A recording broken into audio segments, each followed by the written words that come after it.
Right now, for more insight on this matter, we're now joined in Beijing by Mr. Chen Jianqun, the Director for the Center of Arms Control at the China Institute of International Studies, and Mr. William Sewell in Los Angeles, formerly working with the U.S. intelligence community and now author of the spy novel NonOfficial Asset. Evening, gentlemen, and welcome to the program.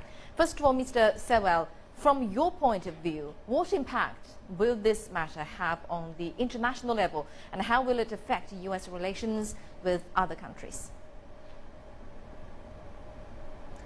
Well, I think in the short term, it makes it difficult to accomplish diplomatic goals because there's a reduced level of trust in the world between the United States and other countries.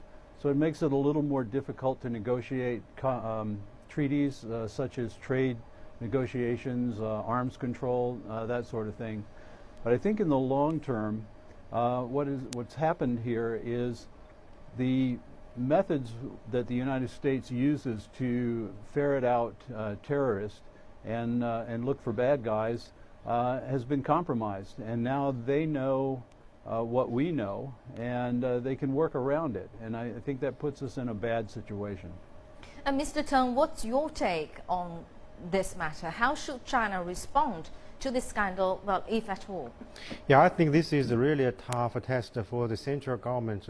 Though Hong Kong, the local government has some arrangement, by treaty to exchanges the guy to the United States, but I think the central government, who in charge of the diplomatic and defense responsibility for Hong Kong, I think this time Chinese top leaders should have a very comprehensive consideration of this incident. I think China, as one of the largest victims of cyberspace attacks in recent years, always accused by the U.S.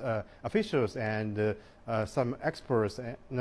During the 12th Shangri-La dialogue, the U.S. Secretary of Defense Chuck Hagel even pointed out that China is the largest hacker countries. So I think this time Edward Snowden just opened the Pandora box of the cyberspace attacking operations by the United States, and China agreed to talk about this in the coming strategic and economic dialogue. So I think China's position is very clear that the threat from the cyberspace actually is a common threat for any country, not only for the United States, not only for China. So the countries, no matter you possess is the largest, the most advanced technology in information technology, you should cooperate with other countries to deal with such a new challenge.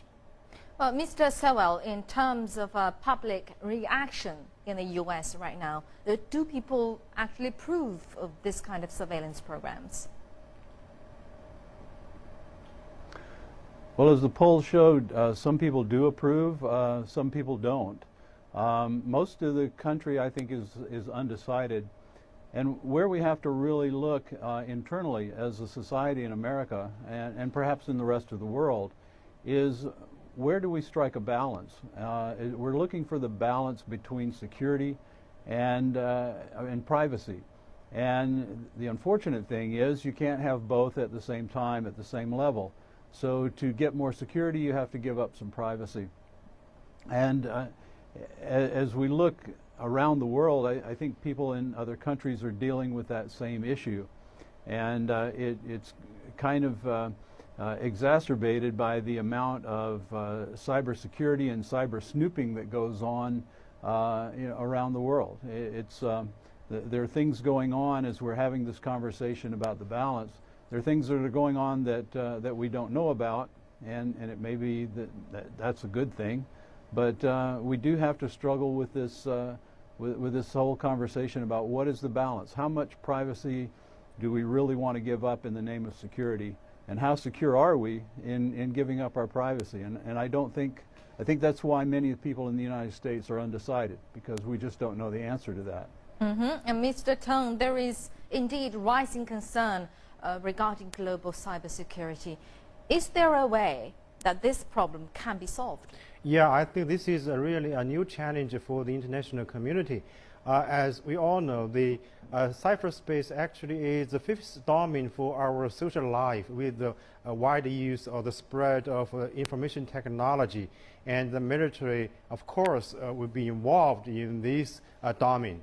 And in recent years, China, Russia, and some other countries put forward several proposals or drafts on the behavior or the code of conduct in cyberspace. But there are big gap between China and the United States in defining the category of the activities in cyberspace. The United States has been insisting on the fighting against the criminals or criminal activities in cyberspace, but China would like to have more comprehensive consideration. For example, the sovereignty in cyberspace. I think the coming dialogue between China and the United States in this regard will give us a very good opportunity for the to reach the consensus or to find a common ground in discussing the challenges, in dealing with the challenges in cyberspace. Thank you very much indeed, Mr.